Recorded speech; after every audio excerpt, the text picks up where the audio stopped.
అండి, ఈ రోజు అయితే ఆలుగడ్డ వడలు అయితే ఇస్తున్నా. ఫస్ట్ అయితే ఆలుగడ్డలను అయితే మంచిగా అయితే ఉడకబెట్టేసి చల్లారిన తర్వాత పొట్టు అయితే తీస్తున్నా.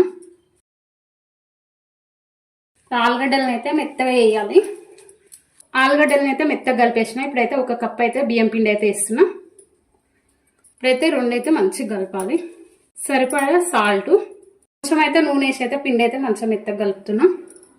ఆలుగడ్డలు బియ్యం పిండి అయితే మెత్తగా అయితే కలిపేసి పక్కకెట్టేసిన. ఇప్పుడైతే ఉండలు అయితే చేస్తున్నా. అన్ని ఇలాగే ఉండలు అయితే చేసి పక్కకెట్టేస్తా. స్టవ్ అయితే ఆన్ చేసిన. ఇప్పుడైతే కడాయి పెట్టేసి నూనె అయితే పోస్తున్నా వడలు చేయడానికి. ఇట్లా ఒక కవర్ తీసుకొని నూనె అయితే అప్లై చేసుకొని పిండి తీసుకొని మధ్యలో అయితే రౌండ్ హోల్స్ పెట్టేసి అయితే నూనెలో అయితే వేస్తున్నా.